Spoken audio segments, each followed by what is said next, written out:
Na última entrevista da série com os principais candidatos à presidência, hoje nós ouviremos Luiz Inácio Lula da Silva, candidato da coligação PT-PL. A ordem das entrevistas foi decidida em sorteio e os candidatos pediram que registrássemos no ar que eles não usarão as entrevistas na propaganda eleitoral na TV. A entrevista é de 10 minutos com tolerância máxima de 30 segundos e vai ser interrompida se o candidato ultrapassar esse tempo. Boa noite, candidato. Boa noite, Bonner. A primeira pergunta é a seguinte: o senhor não considera arriscado o desafio de assumir a presidência da República sem ter uma experiência administrativa anterior? Olha, a experiência eu tenho.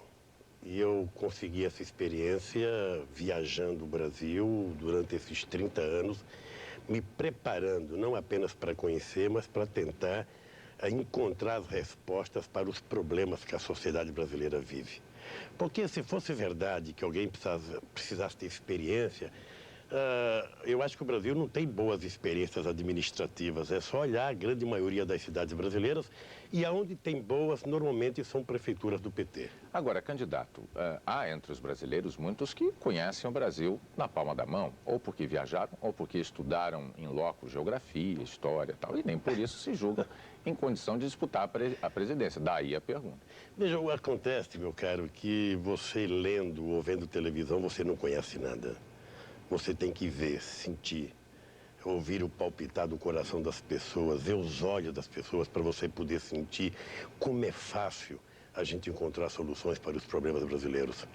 Eu estou nessa vida me preparando há mais de 30 anos, estou convencido que o PT precisa dessa chance, estou convencido que o povo brasileiro precisa da experiência do PT para que a gente possa sair dessa situação de empobrecimento que está o nosso país. Candidato, o partido sempre foi muito crítico e fez duras críticas em relação à corrupção, mas também enfrenta problemas e denúncias de corrupção onde governa. Por que o PT não conseguiu se livrar desse mal que é a corrupção? Fátima, boa noite. Deixa eu te dar os parabéns pela grande representação que você fez da mulher brasileira na Copa do Mundo. Muito obrigada. Até então, futebol era só coisa de homem. Veja, eu sempre disse, Fátima, que o PT precisaria ganhar as eleições para ele ser vidraça também. Porque nós fomos estilingue durante muito tempo. E é importante que a gente passe pela experiência de ser acusado. Porque qual é a vantagem do PT e qual é a diferença? É que nós apuramos.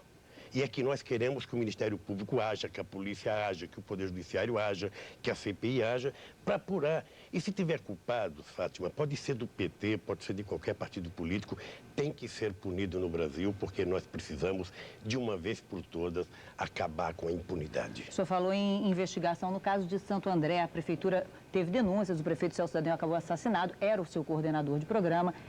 Por que o PT agora quer a destruição de fitas que foram gravadas e que poderiam, por exemplo, ajudar nessa investigação? Veja, o PT não quer. Primeiro que não é o PT que está envolvido enquanto direção nacional. Você pode ter uma ou outra pessoa do PT de Mas Santo André. integrante do PT... O que nós queremos é que as coisas sejam feitas da forma mais legal possível, porque, na nossa opinião, todos brasileiros são inocentes até prova em contrário. O que nós não queremos é que uma fita gravada de forma fraudulenta pela Polícia Federal seja utilizada politicamente, apenas isso.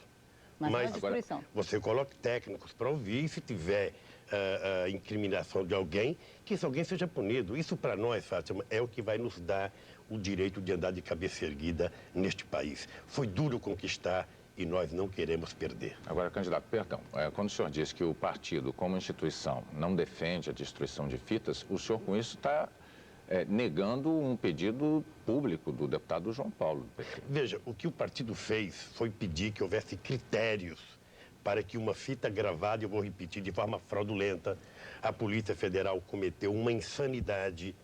Até eu, pelo que sei, fui investigado durante 2 anos e, pelo que me conta, eu não cometi nenhum crime. E o que nós não queremos é que essas fitas sejam utilizadas para fins políticos. Mas aí... Agora, para investigar Santo André, sabe, nós, mais do que ninguém, Bonner, temos interesse em desvendar o que levou o nosso querido Celso Dallagnol a morrer. Deputado, candidato, ato falho pelo seu passado parlamentar. Candidato, o que aconteceu no estado do Rio de Janeiro foi o seguinte: os eleitores do estado do Rio tiveram oportunidade de ver num programa político do PT na televisão fitas gravadas ilegalmente com denúncias contra o candidato Garotinho. O PT, naquele momento, exibiu as fitas no estado do Rio. E a Por que direção não são nacional- 2 pesos e 2 Meu medidas? querido, a direção nacional não concordou. A direção nacional, inclusive, achou que foi um equívoco do PT do Rio de Janeiro utilizar a fita da forma que utilizou.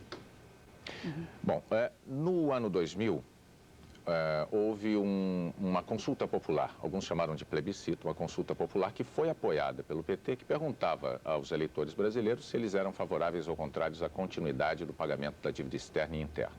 Na ocasião, o PT manifestou-se favorável a que não se pagasse mais a dívida. O deputado José Dirceu assinou isso no site, na internet, está disponível, Vou lhe impresso, explicar. etc. O senhor mudou de opinião? O partido mudou de opinião por quê, Mas eu candidato? vou te explicar, até porque eu participei do debate final aqui no Rio de Janeiro. Deixa eu lhe falar uma coisa. Uma coisa é você perguntar para uma pessoa humilde de uma favela, para um índio pataxó, para uma dona de casa, se ele é favorável ou não a pagar uma determinadas coisas. Dependendo do discurso que você faça, essa pessoa vai dizer, não paga. Tá? Entretanto, quando você faz a discussão política da realidade de uma dívida externa, e se você fizer um plebiscito ainda hoje, muita gente vai dizer para não pagar. Agora, quando você assume o governo, você tem uma relação de Estado para Estado. É uma relação que não depende apenas da tua vontade.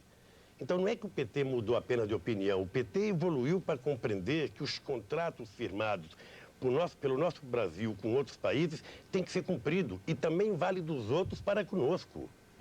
É apenas uma questão de amadurecimento, apenas uma questão de entender que uma coisa é um cidadão comum dizer uma coisa, outra coisa é um candidato ou um governo agir dessa forma. Mas eu lembro que o presidente do partido, o presidente nacional do partido, deputado José Dirceu, assinou uma recomendação aos eleitores de que, naquela ocasião, votassem contrariamente à continuidade do pagamento. Não, veja, Boni, desde 1994, em 89 a gente defendia o não pagamento da dívida externa.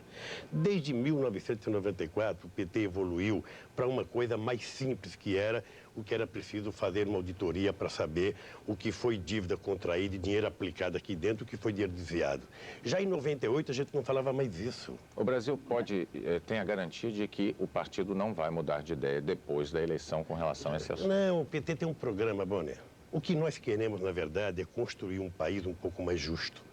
Sabe o que acontece? Não é mais possível o povo, a classe média brasileira, o pequeno empresário, pagarem as contas de tudo o que acontece no Brasil, e quando as coisas melhoram, que tem banquete, essa mesma gente não é convidada para participar do banquete, e depois, quando fracassa, é convidado a pagar a conta. Veja o que está acontecendo agora. Nós temos os chamados preços controlados, né, que é o preço da energia, o preço do gás. O dólar aumenta esses preços. Agora, quando o dólar baixa, não baixa os preços. Ou seja, é sempre a parte pobre da população que está sendo convocada a arcar com a irresponsabilidade daqueles que governam o nosso país. Candidato, a gente está falando em mudança, eu gostaria então de falar de aliança agora para rimar. O senhor sempre foi um crítico da aliança do PSDB com o PFL, que elegeu o presidente Fernando Henrique. Por que aquela aliança é ruim e por que a sua aliança com o PL é uma boa aliança? Antes eu vou só fazer uma correção. Não é agora é PT, PCdoB, PL e PMN. Uma coligação liderada pelo PT.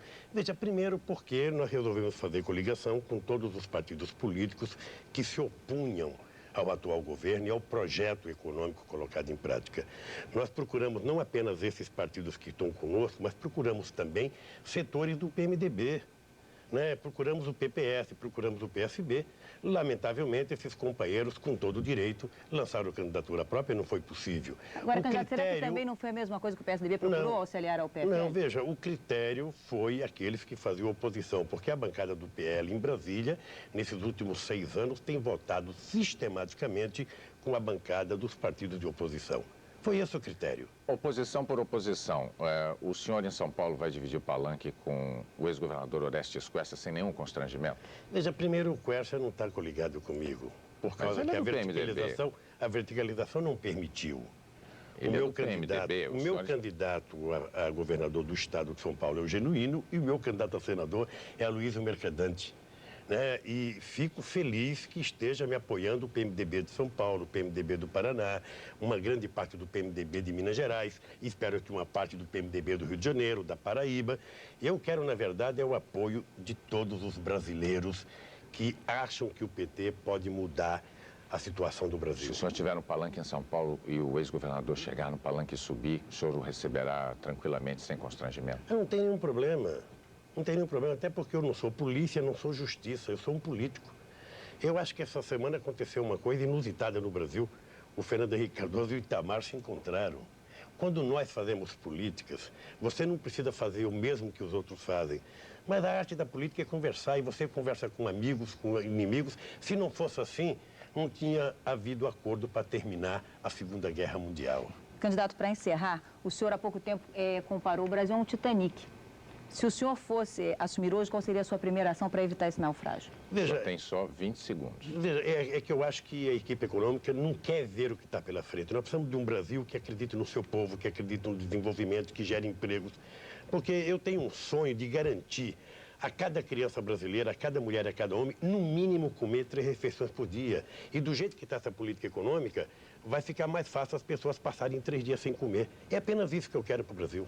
Candidato Luiz Inácio Lula da Silva, muito obrigado pela sua participação. E com Luiz Inácio Lula da Silva, da coligação PT, PL, PCdoB, PMN, tá certo? Está encerrada a primeira rodada de entrevistas com os principais candidatos à presidência. Nesta semana, nós procuramos abordar aqui algumas das questões mais relevantes de cada candidato. Por questões ligadas ao tempo, como vocês viram, algumas perguntas não foram feitas, mas serão. Porque uma outra rodada de entrevistas do Jornal Nacional já está marcada com todos os candidatos, começa no dia 23 de setembro e antes disso, tanto o Bom Dia Brasil quanto o Jornal da Globo também receberão os candidatos para entrevistas na cobertura das eleições 2002 aqui na Globo. Uma boa noite a todos. Uma boa noite para você.